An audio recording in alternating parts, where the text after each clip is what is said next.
Today is a day for truth.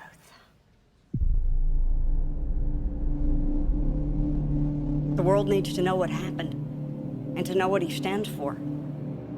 That kind of power is very dangerous. I'm fairly certain, given all the destruction and plumes of dirt kicked up between the barrel between Zod and Soups in the first movie, that a hermit in the most remote region of Antarctica knows what happened.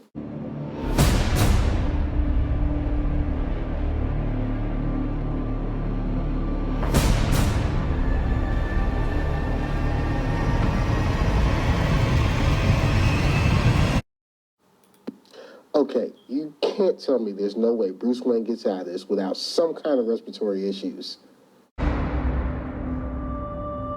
No, that little girl is not alive at this point. At best, buried under some debris. Let the record show that this committee holds him responsible.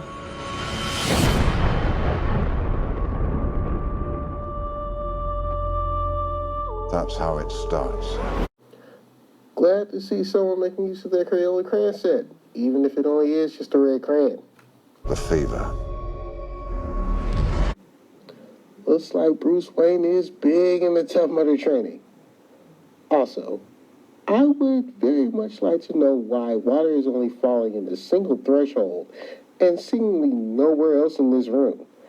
If this is the Batcave, it looks like it's a pretty well-structured room, which makes me wonder why patching the ceiling above the threshold where the gate is wasn't done at all.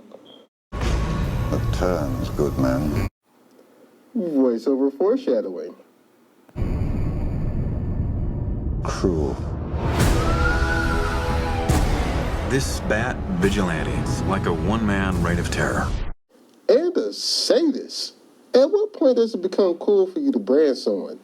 Unless this guy is pledging beta, alpha, theta, this is a little much. You don't get to decide what the right thing is. Nobody cares about Clark Kent taking on the Batman. Okay, Perry, you mean to tell me that a mass vigilante who's been around for years and has a healthy, flagrant, and aggressive disregard for civil rights isn't news either? Man, get out of here with that BS. This means something. Fairly certain this was on the suburban side of whatever major metropolitan city this was. People hate what they don't understand. Be their hero, Clark. Be their angel. Be their monument. Be anything they need you to be. Or be none of it.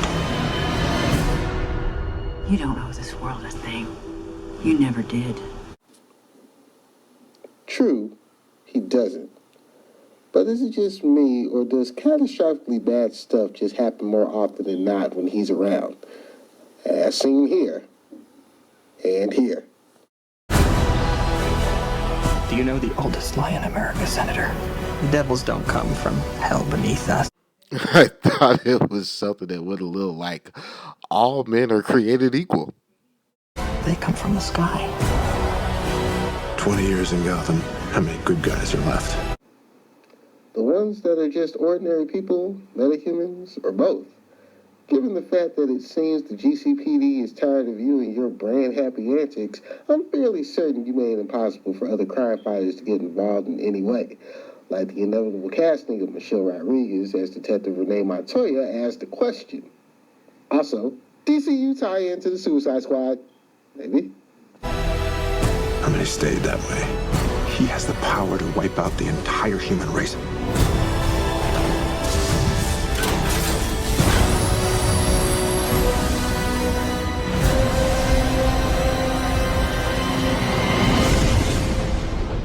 And we have to destroy it.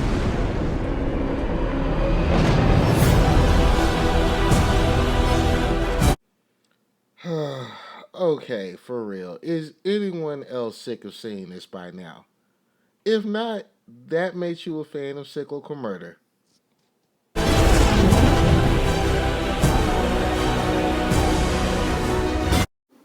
Generating a force field within proportional size? Fine. Generating a city block decimating kinetic barrier? Not so much. I'm thinking this is Bruce Wayne's imagination running wild and envisioning the entire world being enslaved by an alien dictator. He is not our enemy. Ha! Warner Brothers sees Under Armour basketballs as pointless too.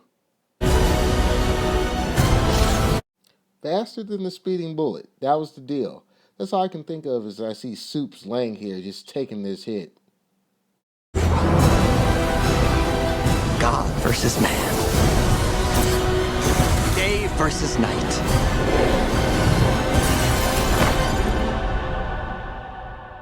The red capes are coming.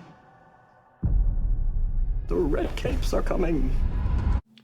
By far, probably the cheesiest line I've heard in Jesse Eisenberg's career. Cringeworthy almost. And I'm assuming he's still talking to the senator in this scene.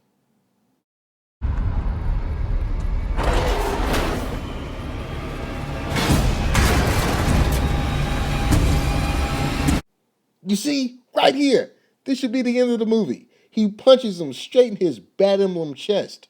Lastly, did Soups catch Batman while he was refueling? If so, that was a total dick move.